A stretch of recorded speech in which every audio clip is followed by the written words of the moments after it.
27వ కీర్తన 8వ వచనం. నా సన్నిధి వెదకుడని నీవు సెలవీయగా యెహోవా నీ సన్నిధి నేను వెదకదనని నా హృదయము నీతో అనెను. చిన్న మాట ప్రార్థన చేసుకుందాం. అందరూ తలలు వంచండి.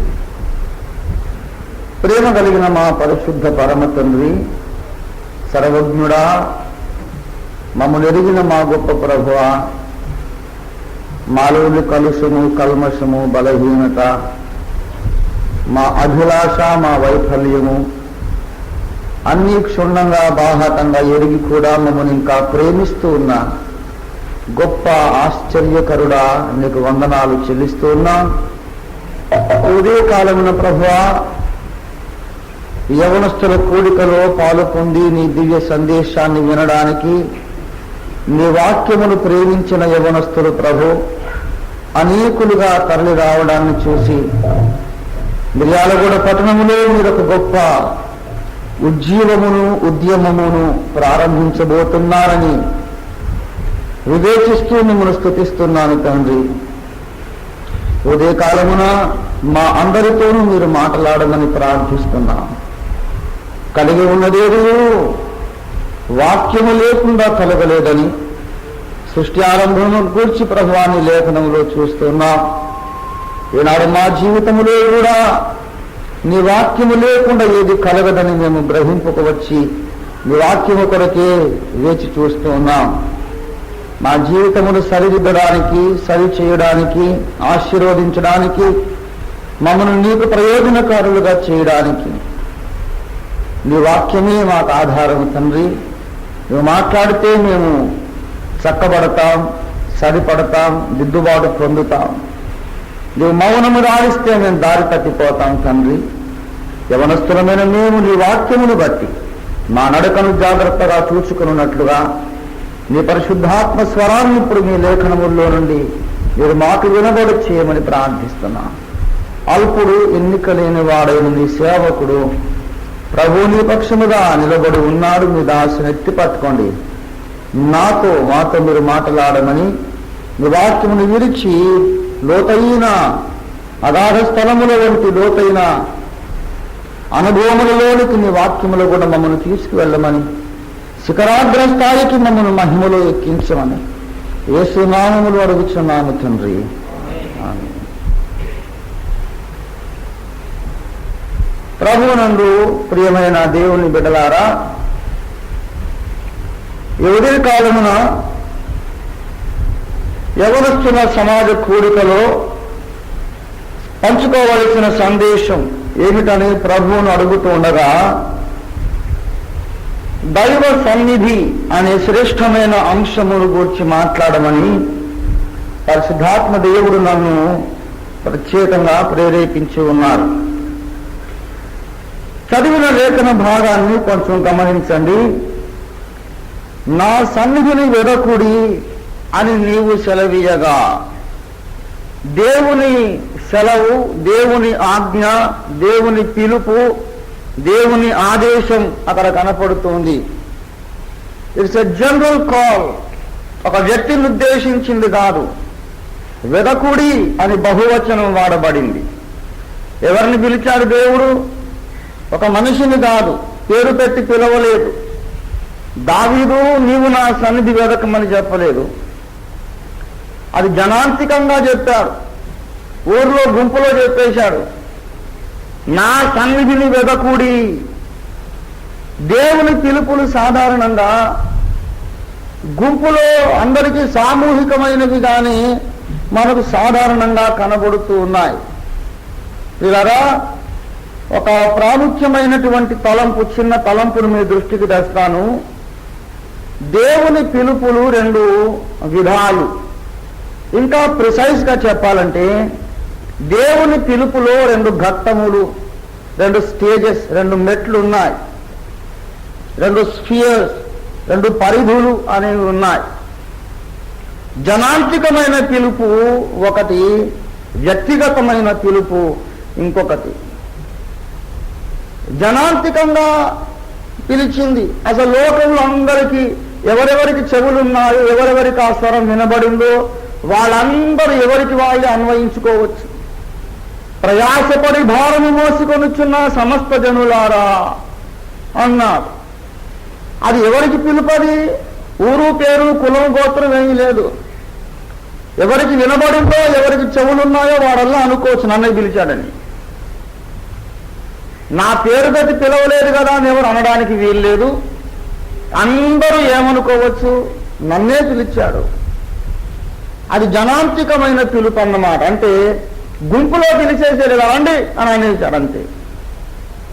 కానీ అందరూ ఆ పిలుపును నాకే అని అన్వయించుకోవడానికి అవకాశం ఉంది. కానీ అందరూ అన్వయించుకోరు, అందరూ స్వతంత్రించుకోరు, అందరూ దాన్ని స్వంతం చేసుకోరు, అందరూ ఇది నాకు అనుకోరు.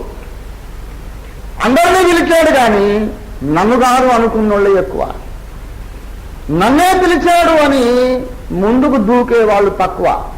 ఆ తక్కువ మందిని, ఆ మైనారిటీని దేవుడు వాడుకుంటాడు. You should own, you should possess, you should take the call of God as yours. దేవుడు పిలుస్తున్న పిలుపు ఎప్పుడు కూడా జనాంతికంగా ఉంది. అలాగే 2 పరిధులని చెప్పాను చూసారా. అందరూ కూడా నా వద్దకు రండి అన్నాడు. కానీ ఎవరైతే ఆ పిలుపుని విని ఆకర్షించబడి రెస్పాండ్ అవుతున్నారో దేవుడు వారితో వ్యక్తిగతంగా మళ్ళీ మాట్లాడారు. I want you my daughter, I want use you my son. నీవు నా పిలుపును స్వతంత్రించుకున్నావు కనుక ఇప్పుడు నీవు నాకు కావాలని ముఖాముఖి ప్రభు మాట్లాడతాడు. అది 2వ ఘట్టంలో. వ్యక్తిగతమైన పిలుపు ఎవరికి వచ్చును అనగా, సార్వత్రికమైన పిలుపును స్వతంత్రించుకున్న వాళ్లకు వ్యక్తిగతమైన పిలుపు వస్తుంది. దేవునికి సేవకులు కావాలి, దేవునికి పనిముట్లు కావాలి, దేవునికి సాధనాలు కావాలి. దేవుడు చేస్తున్నటువంటి మహా విశ్వవ్యాప్తమైన విమోచన కార్యక్రమంలో దేవుని చేతిలో వాడబడే సాధనాలు, పనిముట్లు దేవునికి కావాలి. దేవునికి కొందరు సేవకులు కావాలి. అందరిని పిలుస్తున్నాడు. కానీ అందరూ అనుకో ఇది నాకని, నన్ను కాదులే అని ఎగ్గొట్టే వాళ్ళు ఎక్కువ, నన్నే అనుకునే వాళ్ళు తక్కువ. మైనారిటీ ఎప్పుడూ అనుకుంటారు. దావీదు విషయమే చూడండి. నా సన్నిధిని వెదకూడి, general call to the whole world. ఎవరిని పిలిచాడు? నా ప్రజలారా అనలేదు, నా కుమారుడా అనలేదు, అసలు సంబోధనే లేదు. నా సన్నిధిని వెదకూడి అన్నాడు. ఎవరిని అన్నట్టు? దావీదు ముందుకు వచ్చాడు. నేను నీ సన్నిధిని వెదకెదనని నా హృదయము నీతో అనేను. దేవునికి స్తుతి కలుగునుగాక. హల్లెలూయా. దేవుని పిల్లలారా, నా సన్నిధిని వెదకూడి అనే మాట ఈనాటికి దేవుడు ప్రపంచవ్యాప్తంగా ఇస్తున్న పిలుపు. My children come to my presence. God's immediate personal presence is something to be coveted, something to be honored and desired. దేవుని వ్యక్తిగతమైన పాద సన్నిధి, దేవుని పాద సన్నిధి ప్రియులారా, అందులో ఇమిడి ఉన్న ఆశీర్వాదాలను మనం గ్రహిస్తే ఆ సన్నిధికి దూరంగా మనం బ్రతకలేము. ఒక గొప్ప భక్తుడు 8 గంటలు ప్రార్థనలో ఉన్నాడట. ఒక మహాభక్తుడు 8 గంటలు ప్రార్థనలో ఉన్నాడట. ప్రార్థన చేసిన తర్వాత అడిగారంట, అయ్యా నువ్వు అన్ని గంటలు ప్రార్థన ఎలాగ చేశావని. ఆయన అన్నాడట, నేను చేయడంలో ఆశ్చర్యం లేదు నాయన, నువ్వు చేయకుండా ఎలా ఉండగలుగుతున్నావు అని అడిగాడు. ప్రార్థన ఎట్లా చేశాననేది ఆశ్చర్యం కాదు, ఎందుకంటే అందులో ఉండే మాధుర్యం, ఆ రుచి, ఆ తీయదనం నాకు తెలుసు. నీదేం బ్రతుకుతాను ఆయన, నీదేం లైఫ్, అసలు నీ లైఫ్లో ఆనందమే ఉంది. ఆ దేవదేవునితో మాట్లాడకుండా నువ్వు ఎట్లా బతుకుతున్నావో నాకు అర్థం కావలేదు బాబు అని అడిగాడు. కనుక ప్రియులారా, దైవ సన్నిధి కంటే మధురమైంది, దేవుని సన్నిధి కంటే కోరదగింది, దేవుని సన్నిధి కంటే తీయనిది, దేవుని సన్నిధి కంటే సంతోషకరమైనది ఈ ప్రపంచంలో ఎక్కడా లేదు, ఈ విశ్వంలోనే ఎక్కడ లేదు. వేరే ప్లానెట్స్ లో కూడా మీరు వెతుక్కోవచ్చు. There is nothing more desirable and pleasurable than the very presence of the Creator of this universe. How wonderful! సృష్టికర్తతో మాట్లాడుట ఎంత అద్భుతమైన విషయం. దేవుని సన్నిధి ఎందుకు ప్రశస్తమైనది, దేవుని సన్నిధి ఎందుకు విలువైనది, దేవుని సన్నిధి ఎందుచేత ప్రయోజనకరమైనది అని మనం ఆలోచన చేస్తే అది మనకు అర్థం కావాలంటే అసలు దేవుడు ఎవరు, ఎలాంటి వాడు అనే విషయాన్ని మనం ముందుగా గ్రహించాలి. దేవుడంటే ఎవరు, దేవుడెవరు? దేవుని గురించి బైబిల్ గ్రంథం మనకు అనేకమైన విషయాలు తెలియజేస్తుంది. What kind of a God we believe in, what kind of a God are we worshipping and following. మనము ఆరాధించుచున్న దేవుడు ఎలాంటి వాడో మనకు అర్థమైతే ఆయన సన్నిధి ఎందుకు విలువైనదో, కోరదగినదో, కాంక్షణీయమో మనకు స్పష్టంగా తెలుస్తుంది. యవన ప్రాయంలో, చిన్న లేత ప్రాయంలో మనము నేర్చుకోవడానికి ఇంతకన్నా విలువైన పాఠం లేదని ప్రభు నాతో ఈ వేకువజామున మాట్లాడాడు. Early hour in the morning I was praying, waiting in the presence of God. ప్రభు నాతో అంటున్నాడు, నేను అడిగాను ప్రభుతో, ప్రభువా ఏం సందేశం పంచుకోవాలి, ఏం సందేశం పంచుకోవాలి? ఎన్నో బుర్రకాయ నిండా బోల్డ్ సందేశాలు ఉన్నాయి, బోల్డ్ విషయాలు ఉన్నాయి, ఏం పంచుకోవాలి? దేవుడు నాతో మాట్లాడుతున్నాడు, నా సన్నిధిలోనికి వచ్చుట కంటే ఈ తరపు యవనస్తులకు ప్రాముఖ్యమైన సందేశం ఏది? Nothing more important than coming in to the presence of God. దేవుడు ఎలాంటి వాడో అర్థమైతే తప్ప ఆయన సన్నిధి ఎలాంటిదో మనకు అర్థం కాదు. మనకు తెలిసిన విషయాలే ఒక ఆర్డర్లో పేర్చుకొని, అమర్చుకొని, అరేంజ్ చేసుకొని మనము ఒక నూతనమైన కాన్సెప్ట్, నూతనమైన అవగాహన పొందుకుందాం. There may be no fresh information in my message, but there may be a fresh arrangement, rearrangement of the known familiar information. ఇదివరకే తెలిసినటువంటి విషయాలను కొంచెం పేర్చుకొని ఒక నూతనమైన కోణంలో దేవుని సన్నిధానాన్ని మనం చూద్దాం. ఇర్మియా గ్రంథంలో 18వ అధ్యాయంలో దేవుడు మనకొక ప్రత్యేకమైన లక్షణము కలిగిన వాడుగా కనబడుతున్నాడు. 18వ అధ్యాయము 6వ వచనం, ఇశ్రాయేలు వారలారా, ఇదే యెహోవా వాక్కు ఏమంటున్నాడు, ఈ కుమ్మరి మంటికి చేసినట్లు నేను మీకు చేయలేనా అని మాట్లాడుతున్నాడు. కుమ్మరి వాడు మంటికి చేసినట్లు నేను మీకు చేయలేనా?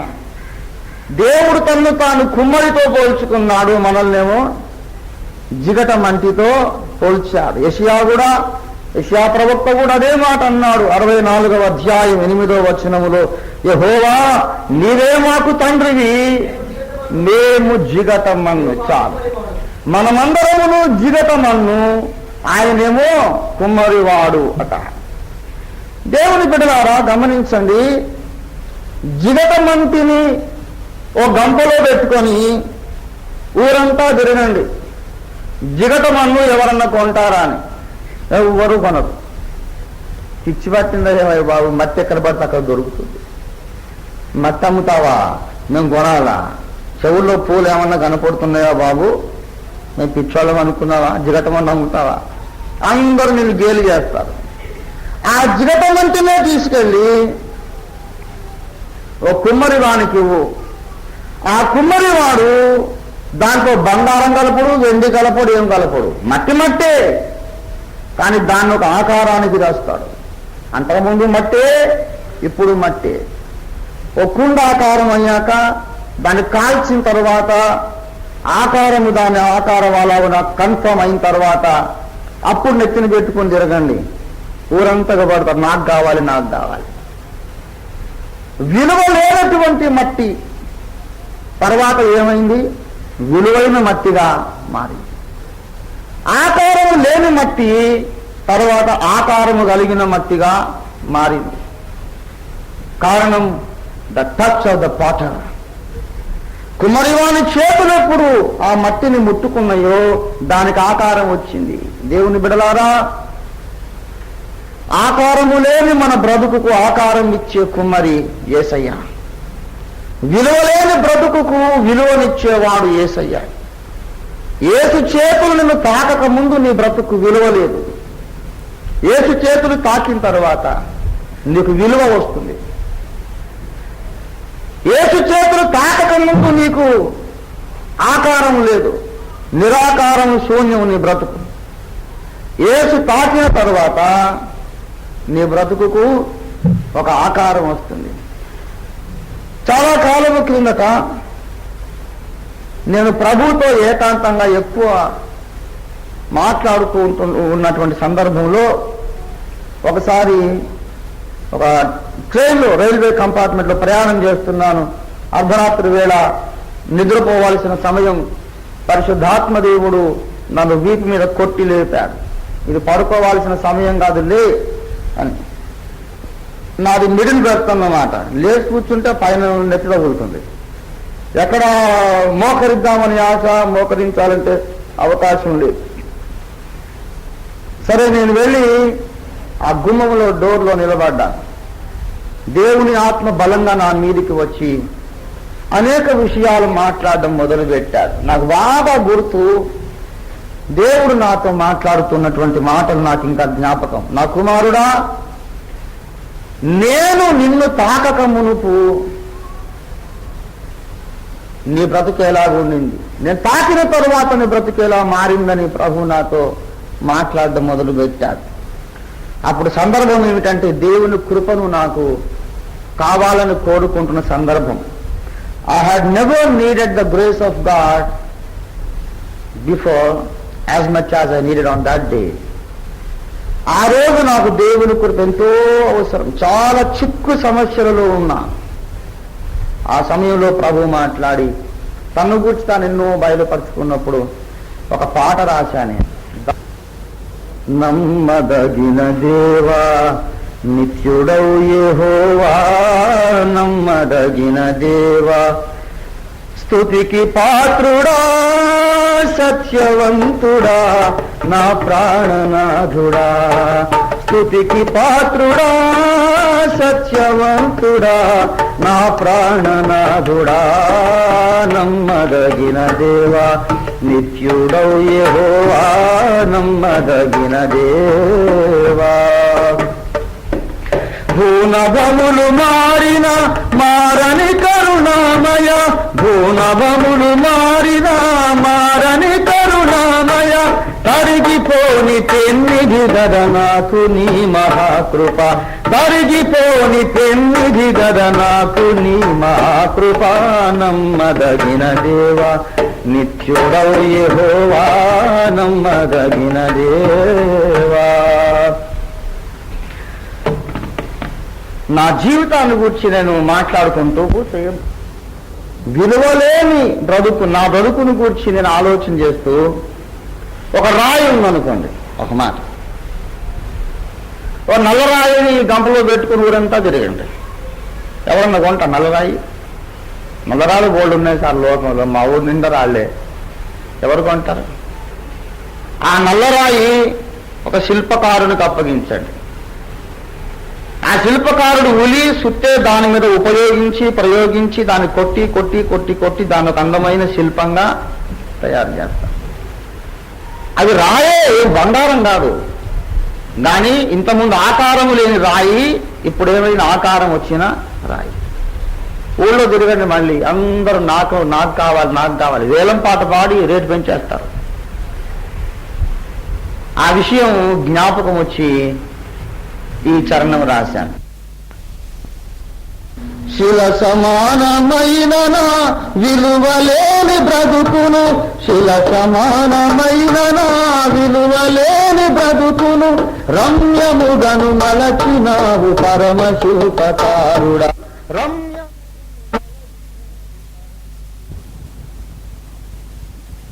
దేవా నిత్యుడవు యెహోవా, నమ్మదగిన దేవా. శిలసమానమైన నా జీవితాన్ని, విలువలేని బ్రతుకు, రాయిలాగుంది, ఎవడు నన్నప్పుడు కోరుకోలేదు, తలుచుకోలేదు, దాని రమ్యముగా మలచినావు పరమశిల్పకారుడా అనే మాట ప్రభు సన్నిధిలో పాడుకోవడానికి ప్రభు కృప చేశాడు. ప్రియులారా, దేవుని కూర్చున్నటువంటి పోలికలు దేవుని వాక్యంలో మొట్టమొదట కుమ్మరి అనే పోలిక మనం చూస్తూ ఉన్నాం. ఒకవేళ మీరు శ్రమనుకోకుండా జకరియా గ్రంథం 3వ అధ్యాయంలోనికి వస్తే అక్కడ దేవుడు మరొక పని చేయువానిగా కనబడుతున్నాడు. 3:9 యెహోషువ ఎదుట యెహోషువ ఎదుట నేనుంచిన రాతిని చేరుచూడుడి, ఆ రాతికి 7 నేత్రములున్నవి, చెక్కడపు పని చేయవాడను నేనే. దేవుడు ఇక్కడ ఎవరుగా కనబడుతున్నాడు? మన దేవుడు కుమ్మరి వంటి వాడు, మన దేవుడు శిల్పి వంటి వాడు. ఒక మాట అడుగుతాను, మీ ముందు ఒక ప్రశ్న ఉంచుతాను, మీకు మీరే సమాధానం చెప్పుకోండి. చెక్కడపు పని చేయువాడు ఎవరి మీద పని చేస్తున్నాడు? ఆయన మనుషుల మీదనే చెక్కడం పని చేస్తున్నాడు. దేవుడు చెక్కేది రాళ్ళు కాదు. అవును, రాళ్ళే చెక్కుతున్నాడు, కానీ బ్రతుకున్న రాళ్ళని చెక్కుతున్నాడు. సజీవ రాళ్లతో దేవుడు పని చేస్తున్నాడు. సజీవ రాళ్ళని మనకు పేరు కదా. సజీవ రాళ్ళ మీద పరమశిల్పకారుడు తన ఉలి సుత్తే వాడుతున్నాడు. చెక్కడపు పని చేయువాడు శిల్పకారుని ఉలి, శిల్పకారుని సుత్తే ఏ రాయి మీద పని చేస్తుందో ఆ రాయిని మీరు గమనించండి. ఈవేళ ఉన్న ఆకారం రేపు దానికి ఉండదు, రేపున్న ఆకారం ఎల్లుండి ఉండదు. దాని ఆకారం రాను రాను పరిపూర్ణంగా, రాను రాను సుందరంగా, రాను రాను అర్థవంతంగా మారిపోతూ ఉంటుంది. దేవుని సంఘము నిండా ఉన్నవి సజీవ రాళ్లే కదా. రాళ్ళు ఉన్నాయి, శిల్పకారుడు ఉన్నాడు. కానీ ఈ రాళ్ళు మాత్రము మార్పు లేకుండా జీవితకాలం అలా ఉండిపోతున్నాయి. శిల్పకారుని యొక్క కర్మాగారం, వాడి యొక్క వర్క్ షాప్, ఆ శిల్పకారుని యొక్క పని స్థలంలో ఉన్న రాళ్లకు రోజు రోజుకు మార్పు వస్తుంది. కానీ సంఘములో పరమశిల్పకారుని సన్నిధిలో ఉన్నటువంటి సజీవరాళ్లకు మార్పు రావడం లేదు. 10 ఏళ్ల కిందట ఎలా ఉన్నదో ఇప్పుడు అలాగే. లోపం ఎక్కడ ఉంది? ఎక్కడ 2-3 నా నామమున కూడుకొని ఉందిరో అక్కడ వారి మధ్య నేను ఉన్నానన్నాడు ఆయన. కూడుకున్న వాళ్ళేమో రాళ్ళు, మధ్యలో ఉన్నవాడేమో శిల్పి. దాని రాళ్ళలో మార్పు రావట్లేదు. ఎందుకు? ఉలి దెబ్బ, సుత్త దెబ్బ పడలేదు. ఉలి దెబ్బ, సుత్త దెబ్బ ఎందుకు పడలేదు? తన ఉలిని, తన సుత్తను నీ మీద ప్రయోగించేది సంఘ ప్రార్థనలలో కాదు, ఏకాంతముగా నీవు ఆయనకు దొరకాలి. ఏకాంతంగా నీవు ఆయనకు దొరికినప్పుడు దేవుని ఉలి సుత్తే నీ మీద పడుతుంది. క్రైస్తవ విశ్వాసులు ఏళ్ల తరబడి సంఘంలో సభ్యులుగా ఉంటారు, ఏళ్ల తరబడి క్రైస్తవులుగా చలామణి అవుతారు. కానీ ఆ రాళ్లకు ఆకారం రావట్లేదు. రాయిగానే ఉండిపోయింది, విలువ లేకుండానే ఉండిపోయింది, నిష్ప్రయోజనంగా ఉండిపోయింది. కారణం ఏంటంటే శిల్పకారుని ఉలి దెబ్బ కిందికి రాలేదు. శిల్పకారుని ఉలి నిన్ను తాకేది ఏకాంత ప్రార్థన సమయంలో.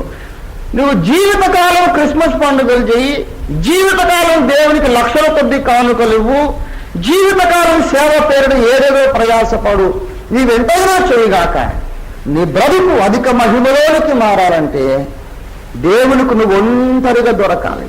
Take this from the word of God. ఒంటరిగా దొరకరు, దేవునికి సంఘంలో దొరుకుతారు. సమూహంలో దొరికినప్పుడు దేవుని చేయని మీదికి రాదు. ప్రియులారా, ఏకాంత సన్నిధి the most essential thing in the Christian life. It is imperative, unavoidable. తప్పదంటే నువ్వు చచ్చినట్టు రావాలి ఏకాంతంగా. ఎప్పటిదాకా ఏకాంతంగా దేవునికి దొరకవో అప్పటిదాకా నీ బ్రతుకు విలువ ఉండదు. విశ్వాసికి 2 పోలికలు ఉన్నాయి దేవుని వాక్యంలో. పరమగీతంలో నా పావురమా, నా నిష్కలంకురాలా అని పిలిచాడు. యెషయా 2:40-31లో వారు పక్షిరాజుల వలె రెక్కలు చాపి పైకెగురుదు. పావురం అనేది విశ్వాసికే పోలిక, పక్షిరాజు అనేది కూడా విశ్వాసికే పోలిక. దాని ఒక మాట చెబుతున్నాను, పావురం యొక్క అనుభవం వేరు, పక్షిరాజు యొక్క అనుభవం వేరు. మీరు గమనించండి, పావురాలు ఎప్పుడు కూడా ఒంటరిగా ఉండవు, మందలుగా ఉండడానికి ఇష్టపడి. ఒక్క పావురమే ఉండదు, అది వెతుక్కొని వెళ్ళిపోద్దని. దానికి సహవాసం ఎక్కువ అవసరం. సంఘజీవి పావురం, కలిసిమెలిసి నాలాంటి వాళ్ళందరూ ఉండాలి. ఏ చెట్టు మీద 100, 200, 500 పావురాలు గుంపు కావాలి, గుంపు ఎగిరి సహజీవనం, సంఘజీవనం చేస్తాయి. దాని పక్షిరాజు కథ దానికి పూర్తి విరుద్ధమైంది. Great eagles always fly alone. పక్షిరాజులు ఒంటరిగా, ఏ పక్షికి అందనంత ఎత్తులో, ఈ భూమికి చాలా దూరంలో, ఆకాశానికి చాలా దగ్గరలో ఒక్కటే ఉంటుందంటే. It's loves loneliness, solitary life, the king of the birds. పక్షిరాజు ఏకాంతమును ప్రేమిస్తుంది. ఈ రెండు అనుభవాలు క్రైస్తవునిలో వెంటనే ప్రక్కనే ఉండాలి. మన క్రైస్తవ జీవితపు వేదాంతం, తత్వం, సిద్ధాంతం ఎప్పుడూ వెల్ బ్యాలెన్స్డ్గా ఉంచాలి. సహవాసం అవసరమే, ఏకాంతం అవసరమే, రెండు అవసరం. కొంతమంది సహవాసం అవసరం అని చెప్పి ఇక రోజంతా, రాత్రంతా, పగలంతా ఇంకోటితో ముచ్చటే మాట్లాడి ఎంతసేపటికి మనిషితోనే మాట్లాడుతున్నారు కానీ దేవుడితో మాట్లాడరు. వాడి బ్రతుకు మట్టి వాసనే, సేవ మట్టి వాసనే కొడుతుంది. నేను మట్టి ముద్ద, నువ్వో మట్టి ముద్ద. మనం ఎంతసేపు రుద్దుకుంటే వచ్చింది ఏముంది? మట్టే రాలుతుంది. యవనస్తుల బృందం ఒకటి నా దగ్గరికి వచ్చి చాలా ప్రశ్నలు అడిగారు. నాకు ప్రియమైన తమ్ముళ్ళు గనుకనే నా హృదయంలోని రహస్యమైన సందేశం వారితో పంచుకున్నాను. చాలా ప్రశ్నలు అడిగిన తర్వాత అన్నారు, 2-3 గంటలు చెబుతానే ఉన్న వారికి జవాబులు. ఆఖరున అన్న, మేము మరి వెళ్ళక ముందు మాకేదైనా ఒక మంచి సందేశం ఇవ్వండి, ఒక మాట చెప్పండి. ఆ మాట పట్టుకెళ్తాం మేము, చెప్పండి అన్న. ఒక మాట చెప్పనా నాయన, ఇంతసేపు మీరు నాతో మాట్లాడారు, ఇదే సమయాన్ని దేవునితో మాట్లాడి ఉంటే మీకు 1000 రెట్లు ఎక్కువ ఆశీర్వాదం కలిగేది. మీరు నా అభిమానులు, కానీ యేసయ్యకు మీరు ఆరాధకులు కావాలి. There may be admirers, many admirers of men of God. కొంతమంది దేవుని భక్తులు కాదు, దేవుని భక్తుల యొక్క భక్తులు అవుతారు. నేను చెప్తున్నాను, లోతు అటువంటి వాడు. అబ్రహాము దేవుని స్నేహితుడు అని వ్రాయబడి ఉంది కదా. అబ్రహాము నా స్నేహితుడు, నా స్నేహితుడైన అబ్రహాము సంతానమా అని ఇశ్రాయేలీయుల్ని దేవుడు పిలిచాడు. అబ్రహాము దేవుని స్నేహితుడు. అబ్రహాముతో ఎన్నో ఏళ్ళు సహవాసం చేసి లోతు ఆ పేరు పొందలేకపోయారు. Abraham was a friend of God and Lot was a friend of the friend of God. దేవుని స్నేహితునికి ఆయన స్నేహితుడు, అంతేగాని దేవునికి డైరెక్ట్ గా కాంటాక్ట్ కావట్లేదు. అది క్రైస్తవ జీవితంలో వెండితో పోల్చవచ్చు. బంగారానికి వెండికి ఎంత తేడా ఉందో దైవ సహవాసానికి భక్తుల సహవాసానికి అంత తేడా ఉంది. దేవుని బిడలారా, భక్తులతో మాట్లాడుట అవసరం లేదని నేను చెప్పడం లేదు. ప్లీజ్, దేవుని బిడలారా, భక్తులతో మాట్లాడుట అవసరం లేదని నేను చెప్పడం లేదు. ప్లీజ్ డోంట్ మిస్అండర్స్టాండ్ మీ. సరిగ్గా జాగ్రత్తగా వినాలి, సరిగ్గా అర్థం చేసుకోవాలి. మా నాన్నగారు ఎప్పుడు ఒక మాట అనేవాడు, బాబు, people have more misunderstanding power than understanding power అనేవాడు. చెప్పేది సరిగ్గా వినకుండా మీరు మళ్ళీ బయటికి వెళ్ళిపోయి ఓఫీర్ గారు చెప్పారండి సహవాసం వద్దంట, విశ్వాసం కలుసుకోవద్దంట అని మీరు చెప్పారనుకోండి, ఊరే చెడిపోద్ది. మీరు అలా చేయొద్దు, అర్థం చేసుకోండి. భక్తుల సహవాసం అవసరమే, కానీ ఆ భక్తుల సహవాసము ఎక్కువైపోయి దేవుడి సహవాసమే నీకు లేకుండా చేస్తుంది ఒకసారి. అది డేంజర్ అని చెబుతున్నాను, చాలా ప్రమాదం. I love to spend time in the company of saints. నాకంటే చాలా వయోవృద్ధులైనటువంటి వారి దగ్గర, వారి పాదాల దగ్గర కూర్చొని గంటలు గంటలు గంటలు గంటలు రాత్రి పొద్దుగుంకిని మొదలు తెల్లారేదాకా వారి మాటలు, వారి అనుభవాలు చెలుబోసుకొని వినేవాడిని. అంకుల్, మీ యవన ప్రాయంలో దేవుడు ఎలాగ మాట్లాడాడు, ఎలాగ పిలిచాడు, దేవుడు ఎలాగ మీలో కార్యం చేశాడు, మీరు ఏ రీతిగా సమర్పించుకున్నారు, శోధన ఏ రీతిగా జయించారు చెప్పండి అని ఎంతో ఆశగా వారి పాదాల దగ్గర కూర్చొని వినేవాడిని. I have great admiration for the men of God in my heart. Even today, నా కాయెత్తడానికి సిద్ధపడే వాళ్ళు, ఉబలాట పడేవాళ్ళు వేల మంది ఉన్నారు. But I want to press the feet of other men of God. I have great admiration in my heart for the men of God. భక్తులు దొరికితే కాళ్ళు తీసుకెళ్ళని నాకు ఆశ. ఎందుకో తెలుసా? మరి తీసుకురామంటే ఏసయ్య కాళ్ళు దొరకవు కదా. ఏసయ్య వస్తే ఆయనకి ఏమేం చేస్తానో నేను ఎంతో చేస్తాను. ఆయన బట్టలు ఉతికేస్తాను, ఆయన తలకు నూనె రాచి దువ్వి ఆయనకి ఎంతో చేయాలని ఆశ ఉంటుంది. కానీ దొరకడుగా ఏసయ్య. ఆయన కోరుకుంటే అసలు ఏదన్నా రక్తం ఇచ్చేస్తాం, ప్రాణం ఇచ్చేస్తాం. యేసు పట్ల నీకున్న ప్రేమంతా హృదయంలో ఉప్పొంగి పొర్లినప్పుడు యేసు నీకు దొరకక అది నీ సాటి సహోదరుల మీదకి ప్రవహిస్తుందన్నమాట. అదే సహోదర ప్రేమ. ఏసయ్య నాకు దొరకడు, ఏసయ్య బట్టలు నాకు దొరకవు కాబట్టి కనీసం ఎవరైనా నా తమ్ముళ్ళ బట్టలన్నా ఉతికాడు. ఒక్కోసారి బాత్రూంలోకి వెళ్తే నాకంటే ముందు స్నానం చేసిపోయిన ఒక షర్ట్ అక్కడ ఉంటుంది, గబగబ ఉతికేద్దామని ఆశ. ఎందుకంటే నా తమ్ముడు కదా, క్రీస్తు శరీరములో నాతో పాటుగా అవయవం. దేవునికి స్తోత్రం కలుగును గాక. యేసును ప్రేమించే వారి హృదయంలో తప్పకుండా సహోదర ప్రేమ ఉంటుంది. సహోదర ప్రేమ లేని వాడు యేసును ప్రేమించారంటే దానికన్నా శుద్ధ బూటకం ఇంకోటి ఉండదు. If you don't love your brother in Christ, you don't claim that you love God. That's a big hopes. నిన్ను నువ్వు మోసం చేసుకుంటున్నా, అందరినీ మోసం చేస్తున్నావు. పరవంచన కంటే ఘోరమైన పాపం ఆత్మవంచన.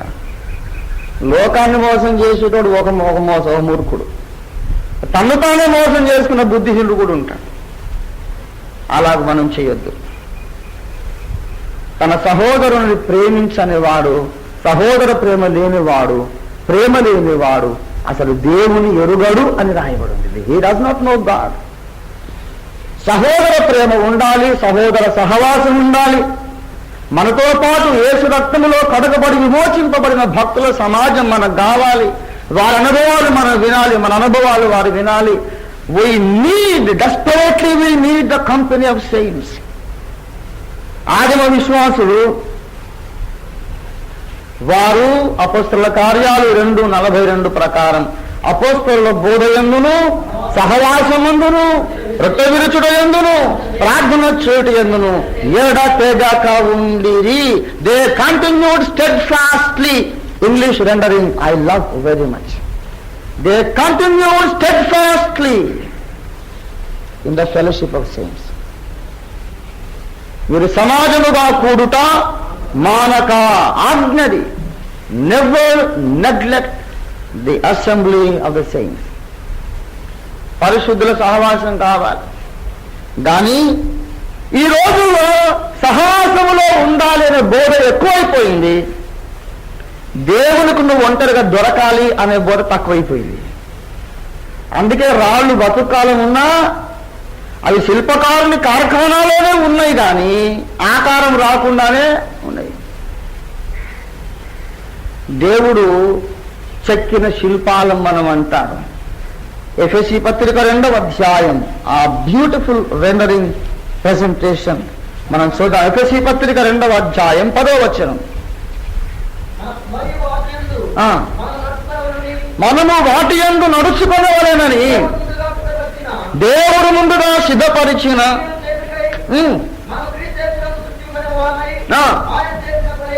ఆయన చేసిన పని అయి ఉన్నాము. ఇంగ్లీష్ బైబిల్ ఎంత వండర్ఫుల్ గా ఉందో తెలుసా మాట.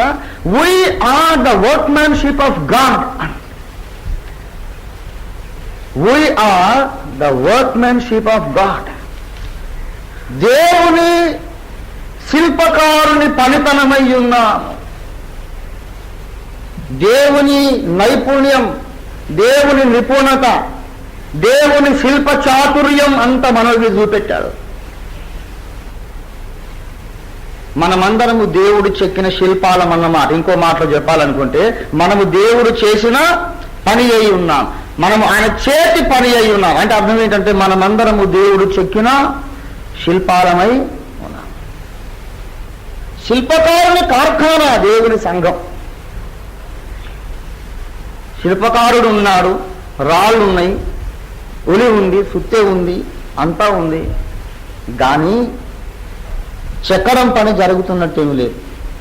రాళ్ళు ఎలాగున్నాయి 7 ఏళ్ళు గడిచిపోతున్నాయి. ఇలాగే ఆకారం లేకుండానే మధ్యాకాశంలో కడబూరం రోగిందనుకోండి, మన సంగతి ఏంటంటారు? ఎంత సిగ్గు.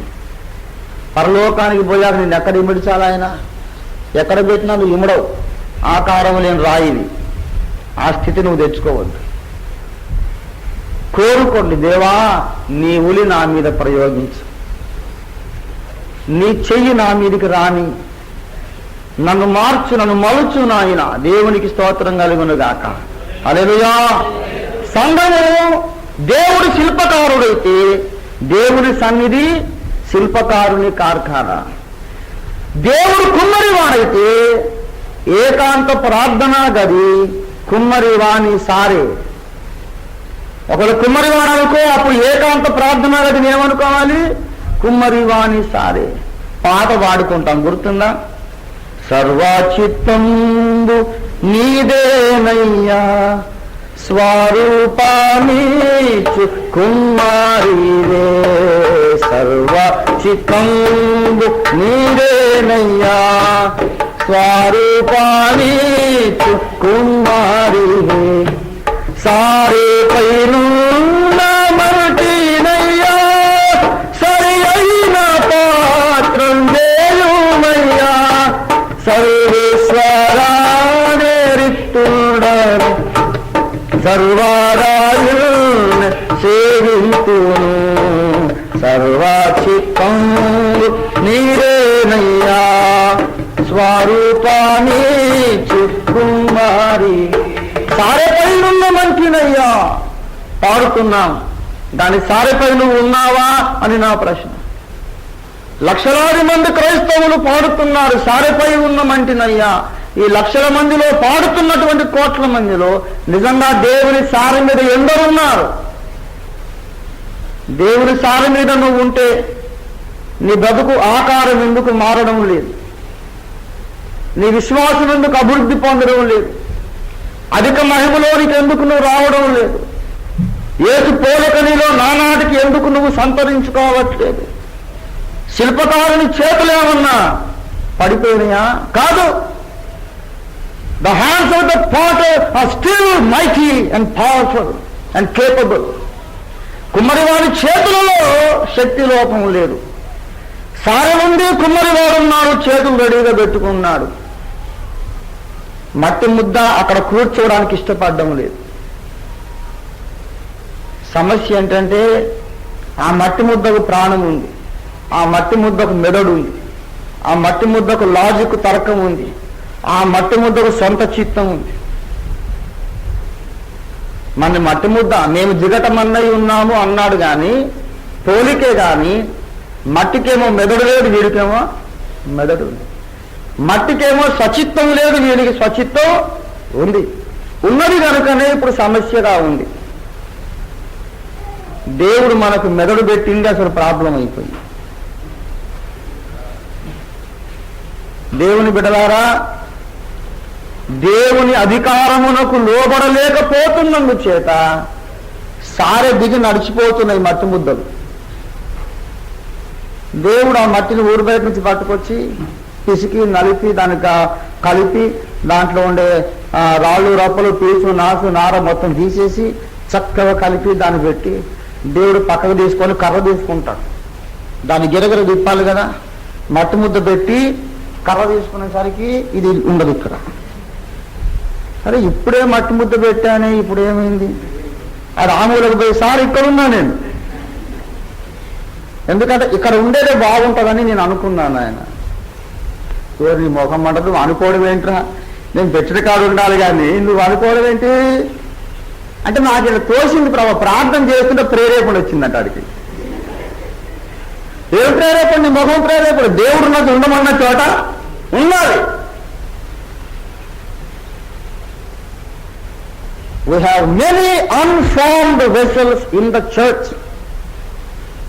కొత్తలో ఉంటాడు బాగానే.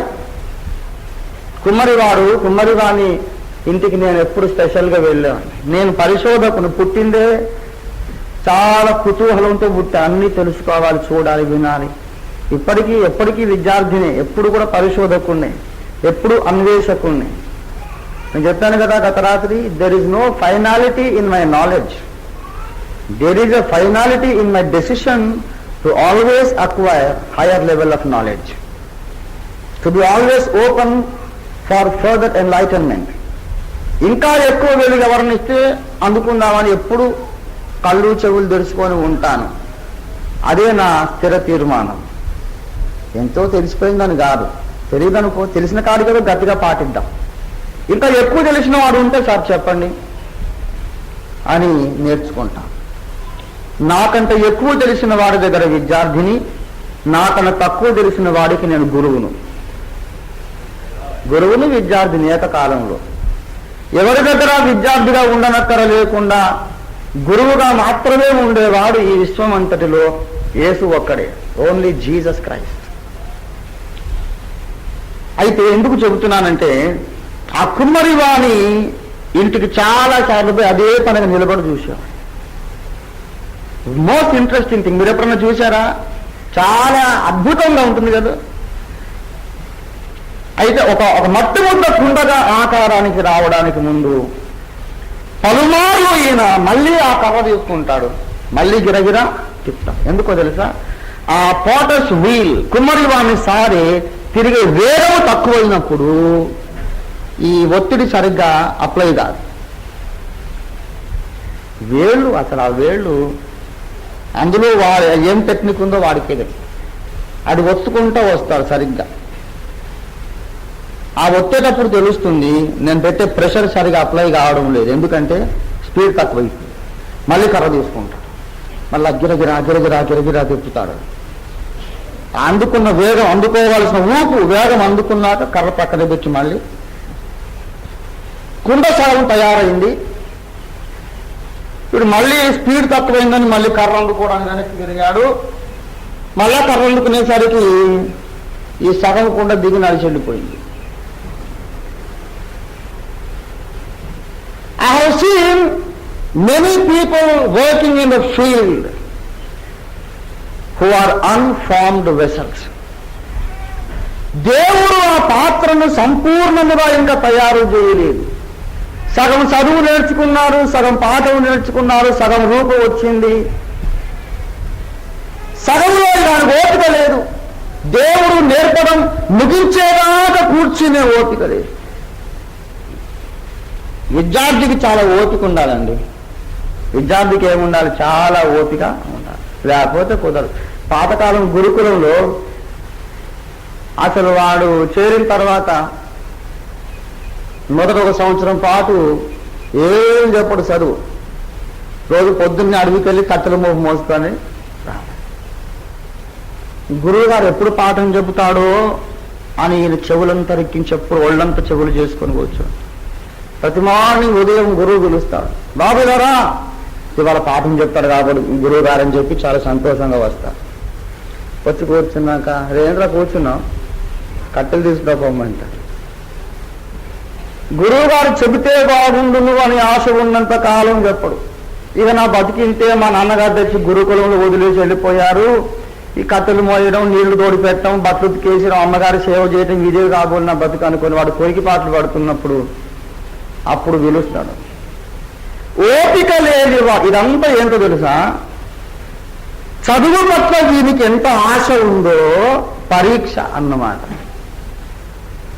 ఓపిక లేనివాడు మొదట 6 నెలలకే ఊడిపోతాడు. చాలు పెద్ద నువ్వు చదువు చెప్పడం, నేను వినడం, నేను చెప్పిన కాడికి జాబలే. ఏంది నువ్వు చెప్పేసి చదువు? 6 నెలలు అయిపోయింది. 6 నెలల పాటు నాకు బాగా పర్ఫెక్ట్గా నువ్వు నేర్పిన చదువు కట్టెలు కొట్టడం. అర్థమైందా?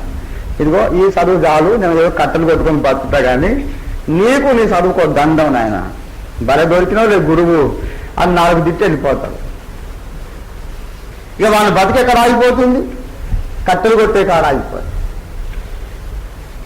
గురు శుశ్రూష, గురువు దగ్గర, పరమ గురువైన యేసు దగ్గర నుండి చాలా మంది అలాగే మొదటి 1 పాఠం 2 పాఠాలు బుర్రకెక్కక ముందు వెళ్ళిపోతున్నారు. దేవుని బిడ్డలారా, మనకి ఈనాడు మోసే వంటి దైవజనులు ఎందుకు లేరు? ఏలియా వంటి దైవజనులు ఎందుకు లేరు? పౌలు వంటి మహాభక్తులు ఎందుకు లేరు? మనం మోసేను గురించి ప్రసంగాలు చేస్తాం కానీ మన సంఘాలన్నీ కలిసి ఒక మోసేను ప్రొడ్యూస్ చేయలేకపోతున్నాయి. ఏలియాను గురించి బోధలు ఎక్కువైపోయినాయి కానీ మన సంఘాలన్నీ కలిసి ఒక్క ఎలైజా, ఒక్క ఏలియాను ప్రొడ్యూస్ చేయలేకపోతున్నాయి. We see our failure. ఆత్మీయ కరువు చూసారా? ఒక ఏలియా ఎక్కడున్నాడు? ఒక పౌలు ఎక్కడున్నాడు? ఎందుకు లేరు? ఎందుకు లేరంటే దేవుడు చెక్కడము పని ముగించిన దాకా ఆ వర్క్షాప్ లో ఉండే ఓపిక ఎవరికి లేదు. దేవుడు తన చేతులు వాడుట, మలుచుట ముగించేదాకా సార మీద కూర్చునే ఓపిక ఎవరికి లేదు. సగంలో వీడికి ఓపిక నశిస్తుంది. సగము తయారైన పాత్రగా, అన్ఫార్మ్డ్ వెసల్గా ఫీల్డ్లోకి వెళ్ళిపోతారు. నేను చేసేది శూన్యం. అందుచేతనే మనకి నాడు మోషేలు కాదు, కోరహులు తయారయ్యారు, ఆకానులు తయారయ్యారు. ఎందుకు? సన్నిధి లేదు. అందుకే దేవుడు అన్నాడు, నా ప్రజలారా మీరేంచి నా సన్నిధికి రండి, నా సన్నిధి వెదకండి. Seek my presence and come into my presence and spend your time in my presence alone, says the Almighty God. నా సన్నిధిలో మీరు ఏకాంతంగా గడపండి, మీకు ఒక ఆకారం ఇస్తాను, ఒక విలువ ఇస్తాను, మిమ్మల్ని ప్రయోజనకారులుగా చేస్తాను. మోషే, యెహోషువ, ఏలియా, ఎలీషా, హనోకు, వీళ్ళందరూ ఎవరో తెలుసా? పౌలు దేవుడు చెక్కిన శిల్పాలు, దేవుడు చెక్కిన శిల్పాలు. వాళ్ళు మన వంటి రాళ్లే, మన వంటి రాళ్లే. మళ్ళీ నొక్కి చెబుతున్నా, మన వంటి రాళ్లే, వేరే జాతి రాళ్ళు కాదు. ఎందుకు? ఏలియా మన వంటి స్వభావము గల మనుష్యుడే. యాకోబు 5:17లో ఏలియా మన వంటి స్వభావము గల మనుష్యుడే. ఏలియా వంటి స్వభావము గల మనం ఏలియా గనుక ఎందుకు ఎక్కలేకపోతున్నాం కొండ? ఏలియాకు నాకుండే సకల బలహీనతలు ఉన్నాయి. ఇలాంటి శరీరమే ఉంది, ఏం మహిమ శరీరం లేదు ఆయనకి. నాకుండే సకల శోధనలు, పాప మరణముల నియమం నా దేహంలో ఉంది, ఏలియా దేహంలో కూడా ఉంది. He was not having a glorified body, just a body of flesh and bones and blood, a body of clay, a body in which the law of sin and death was dwelling. పాప మరణముల నియమమున్న శరీరమే అతనికి కూడా ఉంది. కానీ ఏలియా ప్రార్థించగా వర్షిప్పకుండా 3.5 ఏళ్ళు ఆగిపోయింది. He could stop the rain, he could cause the rain again to come. ఎందుకు? ఏలియా చనిపోయిన కొందరిని లేపినట్టు దాఖలాలు బైబిల్లో ఉన్నాయి. కానీ దానికంటే గొప్పది ఏంటంటే చనిపోయిన ఒక జాతినే లేపాడు ఆయన. మొత్తం ఇజ్రాయెల్ జాతి యావత్తు కూడా బయలుదేవతారాధనలో మృతమైపోయింది. వాళ్ళందరినీ కాదు బయలు కాదు, యెహోవాయే దేవుడు అన్న అవగాహనకు మళ్ళీ నడిపించాడు. లక్షలాది మందిని సరిచేసినటువంటి మహాప్రవక్త. మన వంటి స్వభావమే గల శరీరం కలిగిన వాడు ఆ బలమైన కార్యాలు దేవుని కొరకు చేశాడు. మరి మనం ఎందుకు చేయలేకపోతున్నాం? అబ్బో వాళ్ళంటే వాళ్ళు వేరండి అంటారు కొంతమంది. చాలా తప్పు. వాళ్ళు భక్తులండి, వాళ్ళు గొప్పోళ్ళండి. గత రాత్రి చెప్పాను కదా, in the kingdom of God there are no great men of God. There are only humble men made available to God, whom God was pleased to use greatly. దీనులు దేవునికి అవైలబుల్ గా దొరికారు, దేవుడు వారిని వాడుకున్నాడు. దేవునికి స్తోత్రం కలుగును గాక. హల్లెలూయా. వాళ్ళు కూడా ఒకప్పుడు సణిగారు, వాళ్ళు ఒకప్పుడు బలహీనపడ్డారు. గిద్యోను అనుమానపడ్డ అల్ప విశ్వాసి, గిద్యోను కంటే అల్ప విశ్వాసం ఇంకొకటి లేడు.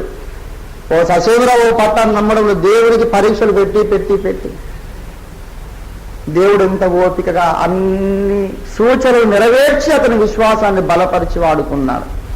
అట్లాంటి బలహీనుని పట్టుకుని దేవుడు ఏమని పిలిచాడు? పరాక్రమము గల బలాఢ్యుడా. ఓరి అల్ప విశ్వాసి అని పిలువలే, పరాక్రమము గల బలాఢ్యుడా. ఆ పిలుపు ఇవాళ నీకు నాకు చెందవచ్చు. దేవుడు శిల్పి అయితే మనం రాళ్ళం, దేవుడు కుమ్మరివాడైతే మనం జిగటమన్నం. ఆ దేవుడికి నువ్వు ఒంటరిగా దొరకాలి.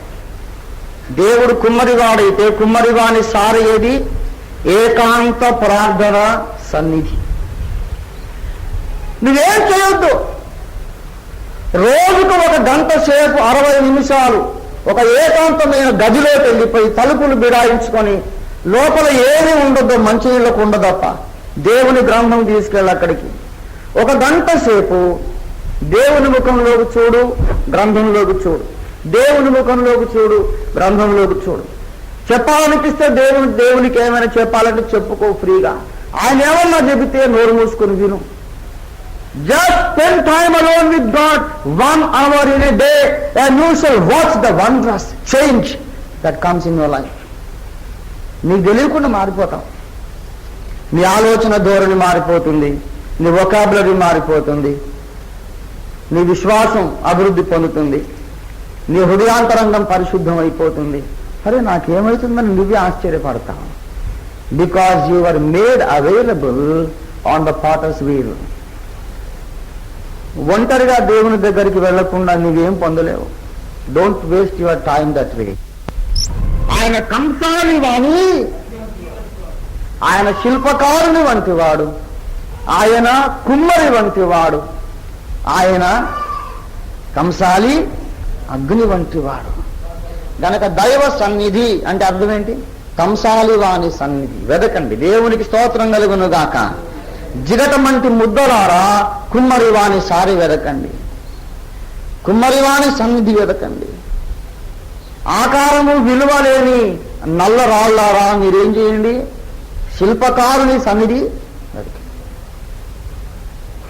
వెండి బంగారం వంటి విశ్వాసులారా ఆ కంసాలి వాని సన్నిధి వెదకండి.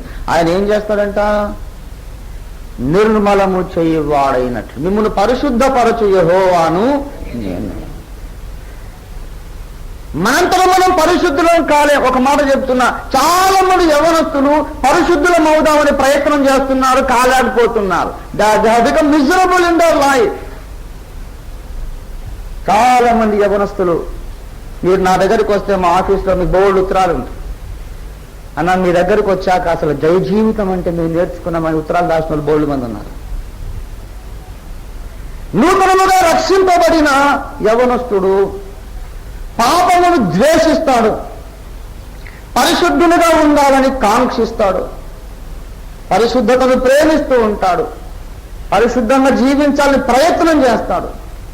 ప్రయత్నం చేసి చేసి చేసి మళ్ళీ పడిపోతాడు, చేసి చేసి చేసి మళ్ళీ పడిపోతాడు. ఒక మాట నేను మీకు చెప్తున్నాను, పిటి ఉషా కానీ అశ్విని కానీ ఇంకా కార్ల్ లూయిస్ కానీ ఇలాంటి ప్రపంచ ప్రఖ్యాతిగాంచిన పరుగు పందాల వీరులు ఎవరైనా సరే చిన్నప్పుడు నడక నేర్చుకునేటప్పుడు ఒక్కసారి కూడా పడకుండా నడక నేర్చుకున్నాడు ఎవ్వడు లేదు. చిన్నప్పుడు పాపను కూర్చోబెట్టి, ఇదిగమ్మా నీ దేహంలో గుండా గురుత్వాకర్షణ శక్తి గరిమనాభి రేఖ గుండా ప్రయాణిస్తుందన్నమాట. దానికి చెప్పండి చిన్న పాపకు. ఆ గరిమనాభి సరిగ్గా నీ శరీరములో నుండి కిందికి పోయినప్పుడు నువ్వు పడిపోవన్నమాట, బ్యాలెన్స్ ఉంటుందన్నమాట. ఎప్పుడైతే నువ్వు అట్లా వంగుతావో ఆ రేఖ బయటకు వచ్చిందో నువ్వు పడిపోతావు అన్నమాట. కనుక ఆల్వేస్ మెయింటైన్. ఇప్పుడు ఇటు పడ్డట్టు అనిపించింది అనుకో, ఇటు కొంచెం వంగు. ఇటు పడ్డట్టు అనిపించింది అనుకో, ఇటు కొంచెం వంగు. That way you have to balance. ఏమా అర్థమైందా? ఇప్పుడు నడువు తల్లి అని వదిలిపోయితే నమ్మకంగా ధవీమని పడుతుంది. దాన్ని అప్పుడు ఈ పని చితకబారి పనికి మారిందాన మట్టి బుర్రేనిది, ఇంత కేర్ఫుల్గా చెప్తే నువ్వు పడతావా అని ఏ తండ్రి కూడా కొడతాడా? నా కొడుకు నడక నేర్చుకున్న సమయం నాకు బాగా తెలుసు, బాగా జ్ఞాపకం. ఎంత ఎక్సైట్మెంటో. వాడు ఏ గది ఆగది మొత్తం పాకుతున్నాడు కొంతకాలం, అది చూసి ఎంజాయ్ చేశాను. ఒకరోజు నేను ఊరికెళ్ళి వచ్చేసరికి వాడు నిలబడి ఉన్నాడు. ప్రపంచాన్ని జయించిన అలెగ్జాండర్ చక్రవర్తి లాగా చూస్తున్నాడు. నేను ఆ దర్వాజాలో ఉండి నేను నిలబడ్డామని అరుస్తున్నాను. డాడీ చూసా నిలబడ్డాడు. ఎంత సంతోషం. నన్ను నడుస్తాడేమని ఇట్టాను. ఒక్క అడుగు వేసి దవ్యమని పడ్డాడు. అప్పుడు వాడిని ఎన్ని ముద్దులు పెట్టుకున్నానో నాకు ఇప్పుడు లెక్కలేదు. ఒక 100 200 పెట్టుకొని ఉంటాను. ఎంత ముద్దుగా పడ్డవరా నానా. వాడు పడడమే ముద్దు వచ్చింది నాకు. హృదయం ఉన్న ఏ తండ్రికైనా తన కొడుకు నడక నేర్చుకోవడానికి ప్రయత్నం చేస్తున్నప్పుడు వాడు పడితే తండ్రికి కొడుకు మీద కోపం వస్తుందా? నీవు నీ జీవితంలో పరిశుద్ధత నేర్చుకోవడానికి ప్రయత్నం చేసినప్పుడు దేవుడు నిన్నెప్పుడు కోపగించుకోడు. యవనస్తులు ఎప్పుడు జ్ఞాపకం పెట్టుకోవాలి. God will never become angry. దేవునినే అసలు ఎరగనటువంటి బోధకులు మనకు బోధకులై దేవుని గురించి ఒక మీన్ పిక్చర్ పెయింట్ చేశారు మన తలకాయలో.